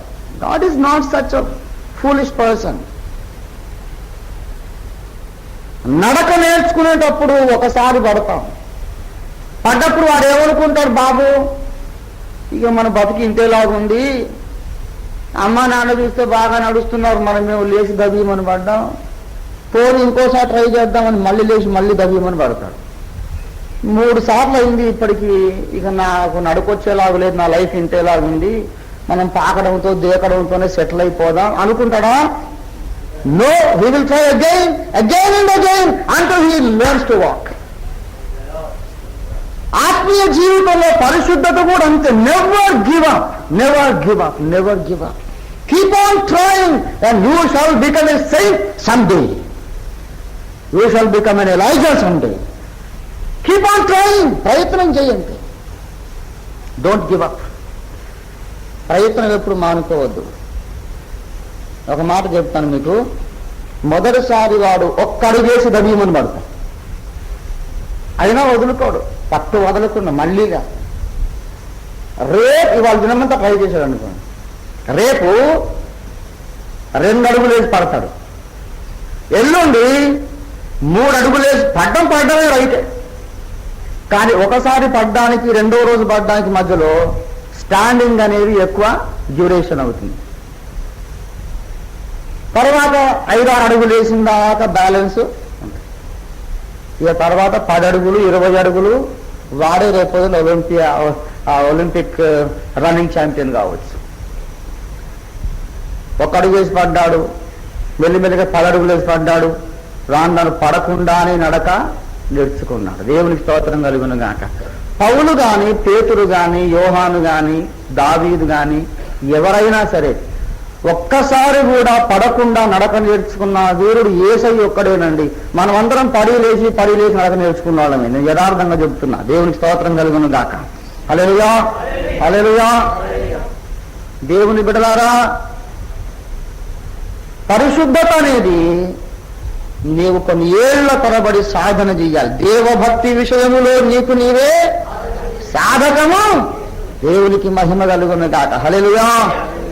దావీదు కూడా 18వ కీర్తనలో ఒక మాట రాశాడు, మనం పాడుకుంటాం కదా, నా కాళ్ళను లేడి కాళ్ళ గజేపి గజేపి గజేపి గజే. దావీదు కూడా 18వ కీర్తనలో ఒక మాట రాశాడు, మనం పాడుకుంటాం కదా, నా కాళ్ళను లేడి కాళ్ళ గజేపి ఏ పైన స్థలములో శక్తితో నిలిపి, నా కాళ్ళను లేడి కాళ్ళ గజేసి ఏ పైన స్థలములో శక్తితో నిలిపి, రక్షణ చేయడము నా కరుణించి, రక్షణ చేయడము నా కరుణించి, అక్షయముగా తన పాక్షము చేర్చి, అక్షయముగా తన పాక్షము చేర్చి, యెహోవా నా బలమా యథార్థమైనది నీ మార్గం, పరిపూర్ణమైనది నీ మార్గం. యెహోవా, దేవునికి స్తోత్రం. హల్లెలూయా హల్లెలూయా. పడ్డాడు లేచారు. ఇప్పుడు దేవుడు ఏం చేసినట్టు ఆయన కాళ్ళు లేడి వల్ల వేగముగా పరుగులు తీసే శక్తి ఇచ్చాడు, పడకుండా. దేవునికి స్తోత్రం కలుగును గాక. ఏ కంగారు పడొద్దు. చాలా మంది బోధకులు విశ్వాసులు భయపెట్టి బెదిరించేందుకు కాకుండా చేస్తారు. ఒకసారి ఒక అమ్మాయికి బాప్తిస్మం ఇస్తున్నారు. బాప్తిస్మం ఇవ్వడానికి అంటే ఇట్లా ఏదో సభలు జరిగినాయి, కొందరు తీర్మానం చేశారు, ముందుకు వచ్చారు. ఆ ఊరి పెద్దలు నలుగురు వచ్చి, పాస్టర్స్ అన్నమాట, ఆ అమ్మాయికి బాప్తిస్మం ఇవ్వద్దు అంటారు. నేనన్నాను ఎందుకు ఇవ్వద్దు అంటే, ఆ అమ్మాయి మంచిది కాదంట. మరి మంచిది కాదు కాబట్టే బాప్తిస్మం ఇవ్వాలి కదా. మంచిది కాదు కాబట్టి ఆమెకు రక్షణ కావాలి, మంచిది కాదు కనుకనే ఆమెకు రక్షకుడు కావాలి. ముందే నీతిమంతురాలైతే బాప్తిస్మం కూడా అక్కర్లేదు. కనుక మరి పాపులనే పిలువచ్చి తినన్నాడు కదా యేసయ్య. నేను మంచిదాన్ని నా పిల్లేమని చెప్పుకుందా?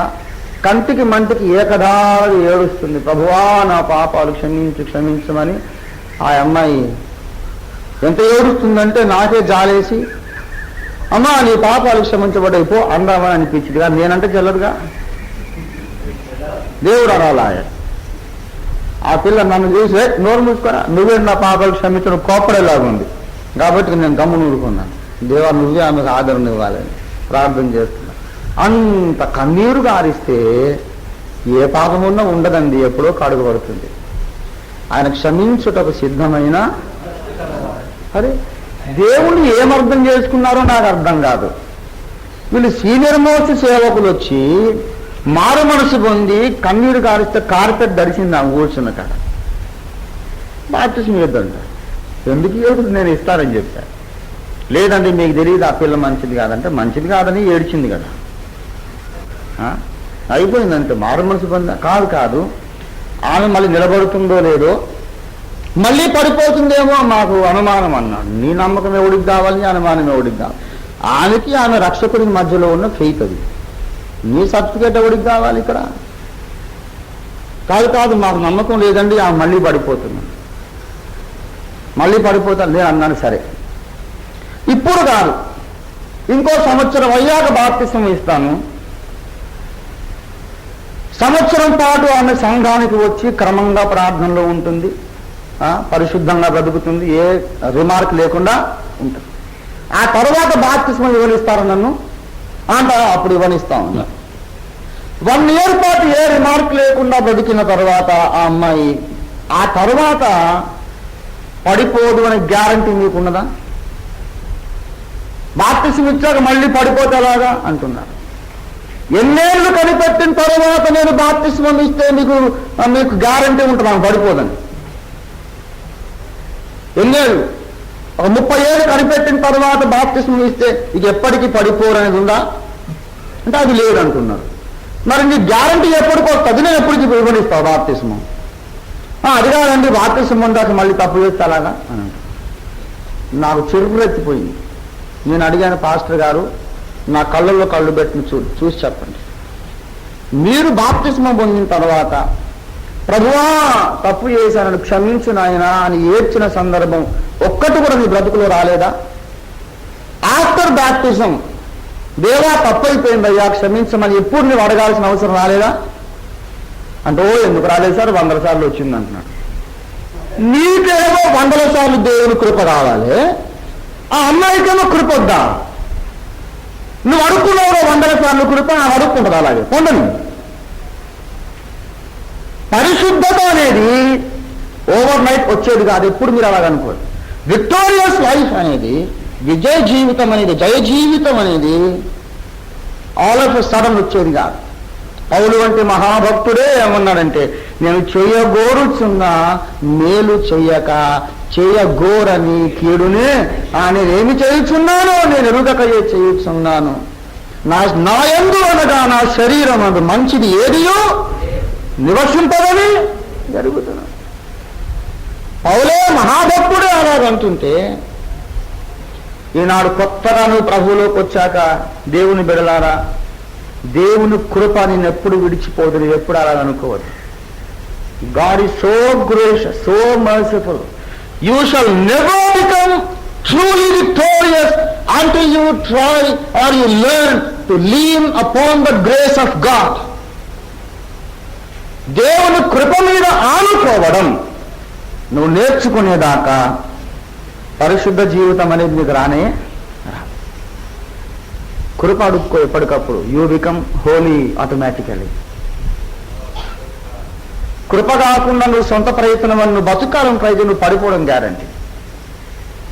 కృప కృప కృప. దేవుని బిడ్డలారా, మనల్ని మనం పరిశుద్ధపరచుకోవడానికి మనం ప్రయాస పడతాం నిజమే, కానీ నిజమునకు మన ప్రయాస చూచి కనికరించి మనల్ని పరిశుద్ధపరిచేవాడు ఆయనే. ఆయన కూర్చుండి ఉండును వెండిని శోధించి నిర్మలము చేయువాడైనట్లు ఆయన. నేను కంసాలివాణి అగ్ని వంటి వాడను కాన, నేను చాకలివాణి సబ్బు వంటి వాడను. వెండి ఎందుకు నిర్మలమైంది? బట్టలు ఎందుకు పరిశుద్ధమైనవి? ఎందుకు తెల్లగా చలువ చేయబడ్డాయి? సింప్లెస్ట్ ఆన్సర్ ఏమిటంటే, తమ్మును పరిశుభ్రపరచువానికి అవి దగ్గరగా ఉన్నాయి, అప్పగించుకున్నాయి, అవైలబుల్గా ఉన్నాయి. దేవునికి స్తోత్రం కలుగునుగాక. Just make your self available to the lord and he shall sanctify you. ఆయనకు దొరకవు, ఏకాంతంగా రానే రావు. ఎప్పుడు గుంపులో ముచ్చట్లు, గుంపులో మా స్నేహితులు, స్నేహ బృందాలు, అల్లరి, గొడవ, ఇదేనాయే. దేవునికి ఒంటరిగా దొరుకు, నువ్వు ఎట్లా పరిశుద్ధంగావో చూస్తాను, తప్పకుండా అవుతావు. దేవునికి స్తోత్రం కలుగునుగాక. హల్లెలూయా. దేవునికి ఒంటరిగా మనం దొరుకుదాం. దేవునికి స్తోత్రం కలుగునుగాక. హల్లెలూయా, హల్లెలూయా. ఓ ఆయన పిలుస్తున్నాడు, నా సన్నిధిని వెదకండి, నా సన్నిధిని వెదకండి. దేవునికి ఒంటరిగా దొరికేవారు వారేమవుతారు చెప్పండి? దేవుని యొక్క శిల్పకారుని పనితనం అవుతారు. దేవుడు చేసిన మట్టి పాత్రలు, దేవుడు చెక్కిన అందమైన శిల్పాలు, దేవుడు పరిశుభ్రపరిచిన వెండి బంగారాలు, దేవుడు ఉడికిన వస్త్రాలు. దేవుడికి స్తుతి కలుగునుగాక. ఈ అంశము చాలా అనంత సాగరం అంత అంశం. దాని ఒక్క విషయం చెప్పి ముగిస్తాను. 103వ కీర్తనలో యెహోవా చేసిన ఉపకారములలో దేనిని మరొకమన్నాడు కదా. ఆ ఉపకారములలో ఆ అంశమును గూర్చి ఒక విచారకరమైన విషయం ఏంటంటే, సేవకులు, బోధకులు, విశ్వాసులు ఆ కీర్తనలోని రియల్ మెసేజ్ అనేది ఇంతవరకు ముట్టుకోలేదు. దేవుడు చేసిన ఉపకారాలు అనేవి మనం ఎప్పుడు మొదటి 5 వచనాలలోనే ఉన్నాయి అనుకుంటాం. కానీ అసలైన ఉపకారాలు ఆ క్రింద ఉన్నాయి. ఆ తర్వాతే మొదలవుతుంది అసలు వ్యవహారం. దేవుడు చేసిన ఉపకారములు ఏమిటట? మన దోషములన్నీ క్షమించేవాడు, నీ సంకటములన్నీ కుదిర్చేవాడు, సమాధిలో నుండి నీ ప్రాణమును విమోచించాడు, కరుణా కటాక్షములను నీకు కిరీటముగా ఉంచాడు. కిరీటం ఎవరికి ఉంటుంది? రాజులకు ఉంటుంది. అంటే నిన్ను ఒక రాజుగా చేసేవాడు. తర్వాత పక్షిరాజు యవనం లాగానే యవనాన్ని క్రొత్తడిగా చేసేవాడు. అది ఆ తర్వాత అక్కడ ఆగిపోతున్నాం. కానీ అసలైనటువంటి ఉపకారాలు ఆ తర్వాత ఉన్నాయి. పిల్లారా, దయచేసి ఒక మాట 103:14 మీరు చూడండి దయచేసి. మనము నిర్మింపబడిన రీతి అది దేవుడు చేసిన అతి గొప్ప ఉపకారం. ఆయన ఎప్పుడు కూడా మనము మంటి వారమని ఆయన జ్ఞాపకము చేసుకొనుచున్నాడు. హల్లెలూయా. అది కూడా ఉపకారం అండి. నీవు అనేక సార్లు ఆత్మీయ జీవితంలో నువ్వు కృంగిపోయినప్పుడు, నువ్వు బాధలో ఉన్నప్పుడు, నువ్వు దేవుని మీద సణిగినప్పుడు, నీ శరీరముతోనూ మనస్సుతోనూ నువ్వు తప్పు చేసినప్పుడు ఎన్నోసార్లు ఆయన ఏమనుకున్నాడంటే వాడి తప్పు చేశాడు నిజమే, కానీ ఫోన్లో వాడు అంతకంటే ఏం చేస్తాడు? మట్టితో కదా నేను వాడిని చేసింది, మట్టి బొమ్మవాడు, అంతకంటే ఏం చేయగలడు? దేవుడు జ్ఞాపకం చేసుకున్నాడు నువ్వు మట్టివని. అందుకే మన పాపములను బట్టి మనకైన ప్రతీకారము, మనము చేసిన చొప్పున మనం ఆయనకు మళ్ళీ అపకారం చేయలేదు, ప్రతీకారం చేయలేదు. కానీ ఆయన ఎల్లప్పుడూ మంటివారమని జ్ఞాపకం చేసుకొని క్షమిస్తూ పోయాడు. భూమి కంటే ఆకాశం ఎంత ఉన్నతముగా ఉన్నదో దేవుని కృప నీకు నాకు అంత అధికముగా దొరకడానికి ఉన్న కారణం నువ్వు మట్టివాడమని జ్ఞాపకం చేసుకోవడమే. దేవునికి స్తోత్రం కలుగును గాక. హల్లెలూయా. మనము నిర్మితమైన రీతి తనకు తెలిసి సంగతి, మనము నిర్మితమైన రీతి తనకు తెలిసి సంగతి, మనము మంటి వారమనుకో జ్ఞాపకము చేసి కొనుచు కరుణ చూపుచుడు, ఆ కారణము చే దేవ సంస్కృతి చేయవే మనసా. దేవుని బిడ్డలారా, దేవుని స్తుతించడానికి ఉన్న బహు గొప్ప ఉపకారం. ఈ మాట చెబుతున్నాను, బాగా వినండి. ఆయన నీ దోషమును క్షమించాడు నిజమే, సంకటమును కుదిర్చాడు నిజమే, సమాధిలో నుండి నీ ప్రాణం విమోచించాడు నిజమే. కానీ 14వ వచనములో ఉన్నటువంటి ఈ మేలున్నది చూశారు. నువ్వు మంటివాడవని జ్ఞాపకము చేసుకొని ఆ యొక్క తత్వమే దేవునికి లేకపోతే నీవు పొందిన రక్షణ అంతా వ్యర్థమైపోయేది. పాపాలు క్షమించాడు, సంకటమును కుదిర్చాడు, సమాజం నుంచి నువ్వు లేవలెత్తాడు. కానీ మళ్ళా నువ్వు తప్పు చేసినప్పుడు మట్టోడు కదా అని గుర్తు చేసుకోకుండా ఉంటే సర్వనాశనం అయిపోయేవాడు. పొందిన రక్షణ కూడా ఎప్పుడో నష్టం అయిపోయేది. ఆ రక్షణ ఇప్పటిదాకా కొనసాగింది, యేసు రాకడ దాకా కొనసాగుతుంది. ఎందుకంటే నువ్వు తప్పు చేసినప్పుడల్లా గుర్తు చేసుకుంటాడు వాడు, అంతే కదా ఫోన్లో అనుకుంటాడు. దేవుని స్తోత్రం కలుగునుగా. హల్లెలూయా, హల్లెలూయా. దేవుని బిడ్డలారా, దేవుని మంచితనమును నమ్మండి, దేవుని ప్రేమను నమ్మండి. 1 యోహాను పత్రిక 4వ అధ్యాయంలో ఒక వచనాన్ని ప్రభు జ్ఞాపకం చేస్తున్నాడు. కొంచెం నాతో పాటు చూడండి. 1 యోహాను 4వ అధ్యాయం 16వ వచనం చూడండి దయచేసి. మన ఎడల దేవునికి కలిగి ఉన్న ప్రేమను మనం ఎరిగిన వారమై దానిని నమ్ముకొని ఉన్నాము. దేనిని నమ్ముకొని ఉన్నాము? ఆ ప్రేమను నమ్ముకొని ఉన్నాం. దేని నమ్ముకున్నాం? దేవునికి మన ఎడల ఉన్న ప్రేమను మనము నమ్ముకొని ఉన్నాము. ముందేం చేశాం? ఎరిగిన వారమై కదూ. 1 యోహాను 4:16 మన ఎడల దేవునికి కలిగి ఉన్న ప్రేమను మనము మొదట ఎరిగిన వారం. You should know how much the lord loves you. ఎంత ప్రేమిస్తున్నాడో ముందు నువ్వు తెలుసుకోవాలి. ఆ ప్రేమ యొక్క ఎత్తు ఎంత, లోతు ఎంత, వెడల్పు ఎంత నువ్వు తెలుసుకోవాలి. జ్ఞానమునకు మించిన క్రీస్తు ప్రేమను తెలుసుకోవడానికి నువ్వు శక్తి కలిగిన వాడివి కావాలి.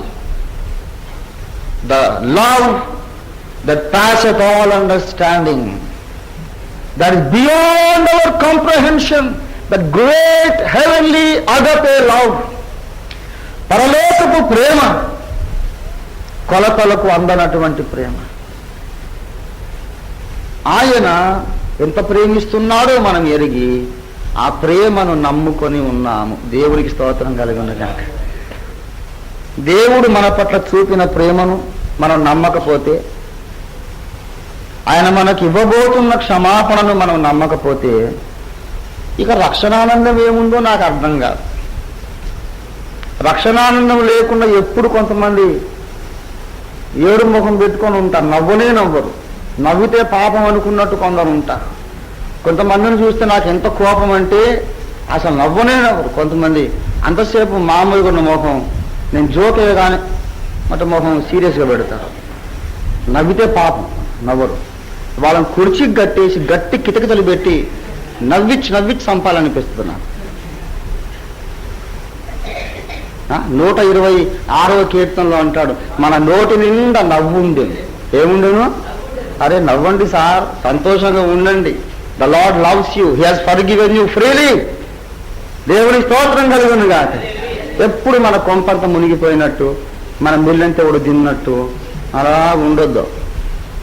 ప్రభువునందు ఆనందించుడి. ఎందుకు మరలా చెప్పాడు? ఓసారి చెప్తే బుడకెక్కలేదు. దేవుడి స్తోత్రం, హల్లెలూయా. కనుక మరలా చెప్పుదును, ఎల్లప్పుడూ ప్రభువునందు ఆనందించండి. దేవుని పిల్లలారా, లేనిపోని టెన్షన్స్ పెట్టుకోబాకండి.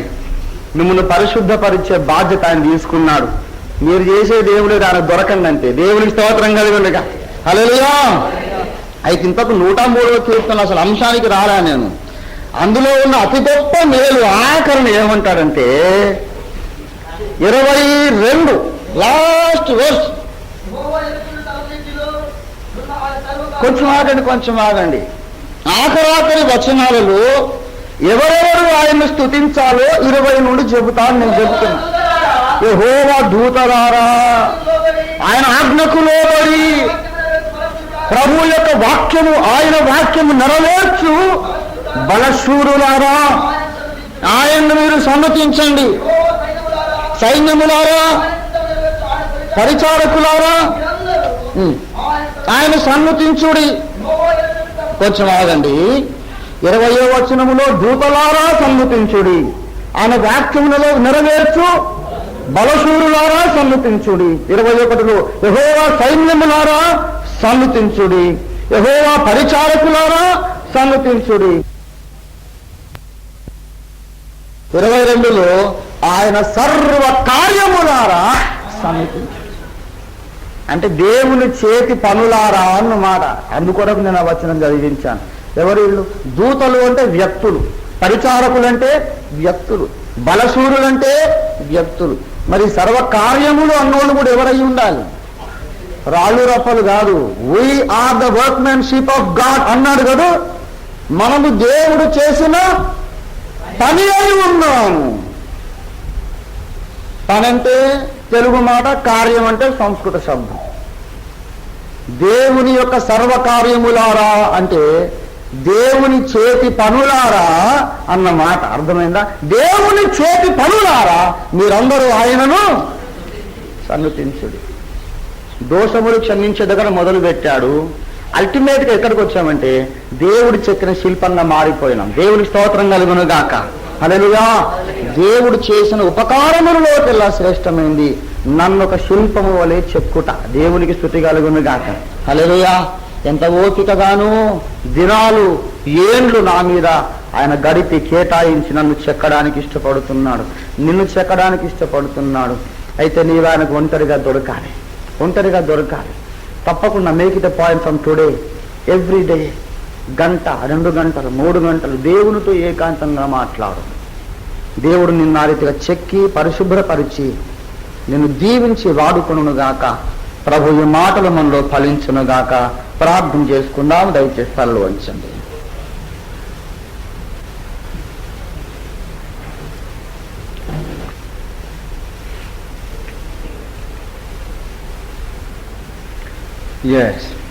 దయచేసి కొద్ది క్షణాలు మనం ప్రార్థనలో గడుపుదాం.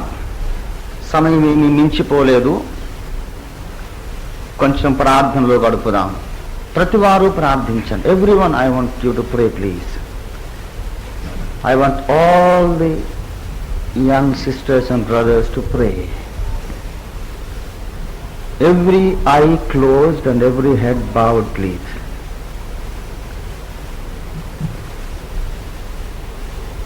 The Lord is looking straight into your heart. What is your response to the message of God? The Holy Spirit has spoken unto your heart. Deep down in your heart, somewhere you have been touched by the word of God. I know. And now what is your response? నీ ప్రతిస్పందన ఏమిటి? నీ హృదయపు లోతులలో అగాధములో ఎక్కడో ఒక చోట దైవాత్మ స్వరం నిన్ను తాకింది. ఇప్పుడు నీ స్పందన, నీ జవాబు ఏమిటని దేవుడు ఎదురు చూస్తూ ఉన్నాడు. దేవునికి చెప్పు, ఒక్క మాట నీవే చెప్పు. కళ్ళు మూసుకొని మౌనము దాల్చి నీ హృదయముతో దేవునితో మాట్లాడు. దావీదు అన్నాడు కదా, నా సన్నిధి వెదకుడని నీవు సెలవీయగా, యెహోవా నీ సన్నిధిని వెదకెదనని నా హృదయము నీతో అనెను. పెదాలు కాదు, హృదయం అన్నదట. Let your heart speak unto the lord now. Let your heart speak unto the lord. నీ హృదయం దేవుని హృదయంతో మాట్లాడాలి.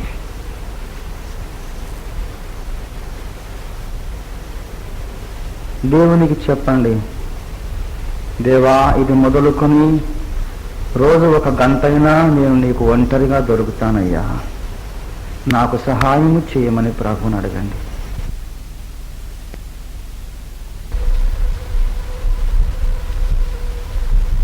ఆటంకపరుస్తాడు. ఎన్ని ఆటంకాలు వచ్చినా నువ్వు వెనక్కి మళ్ళవద్దు. Keep on trying. మొదటి రోజు మీరు చేయలేకపోవచ్చు, రెండవ రోజు ప్రయత్నించండి. చేయలేకపోవచ్చు, మూడో రోజు ప్రయత్నం చేయండి. ఎంత కష్టమైనా, ఎంత టైం పట్టినా దేవునితో ఏకాంతం అనేది మీరు కల్టివేట్ చేయాలంటే, దేవునితో ఏకాంతముగా నడచుట, ఏకాంతముగా దేవునితో కూర్చుండి మాట్లాడుట మీరు నేర్చుకునేదాకా దేవుని కుటుంబములో మీరు ఆశీర్వాదాలు పొందలేరని, దేవుని మహిమను సంపూర్ణతను మీరు అనుభవించలేరని పరిశుద్ధాత్మ మనతో మాట్లాడుతున్నాడు. ప్రేమ కలిగిన మా పరమ తండ్రి, మా ప్రాణనాథ యేసునాథ, నీ బంగారు పాదములకు నమస్కరించి మ్రొక్కి నిన్ను ఆరాధించి నిన్ను పూజిస్తున్నాము తండ్రి. మా హృదయారాధన మీకు సమర్పిస్తున్నాము. మా విరిగి నలిగిన మనస్సులో ఉన్నటువంటి స్తోత్రమే నీకు ధూపార్చనగా మేము అర్పిస్తున్నా, మీరు అంగీకరించండి. మా స్థుతి నైవేద్యాన్ని స్వీకరించి మా ప్రార్థన ఈ మధ్యాహ్న వేళ మీరు అంగీకరించమని ప్రార్థన చేస్తున్నాం. చేరి వచ్చిన యవనులు అనేక మంది నీ మాటలు విన్నారు. ప్రతి నీ కుమారుడు, నీ కుమార్తె నీవు వారిని ఎంత ప్రేమిస్తున్నావో దానిని ఎరిగి ఆ ప్రేమను నమ్ముకొని ధైర్యము తెచ్చుకొని విసుగు చెందక, పట్టు విడవక ప్రయత్నించి దేవభక్తి విషయములో వారు సాధన చేసి పరిపూర్ణులై పరిశుద్ధులై దేవుడు చెక్కిన శిల్పాలై ఓపికగా నువ్వు పని ముగించేదాకా నీ సారం మీద కూర్చుండి దేవుడు మలచిన పాత్రలుగా, దేవుని మహిమ నింపబడిన పాత్రలుగా, దేవుడు వాడుకోను సాధనములుగా ఈ భూలోకమును దేవుని కొరకు సంపాదించి ప్రభావితం చేసి కదిలించి ఈ భూమి మీద దేవుని రాజ్యములు స్థాపించే యెహోవా సైనికులుగా, బలశూరులుగా సిద్ధపరచమని మేము అడుగుతున్నాం. యెహోవా చేసిన సర్వ కార్యములారా అన్న పిలుపుకు మమ్మను పాత్రులుగా చేయండి. Make each one of us the work మ్యాన్షిప్ of God. ప్రభువు మీరు మమ్మల్ని చెక్కండి, మలచండి. ఒంటరిగా మీకు దొరుకుటకు మాకు కృపను అనుగ్రహించండి. యేసు పరిశుద్ధ నామములో మికిలి వినయంతో బ్రతిమాలి వేడుచున్నాము తండ్రి. ఆమేన్, ఆమేన్, ఆమేన్.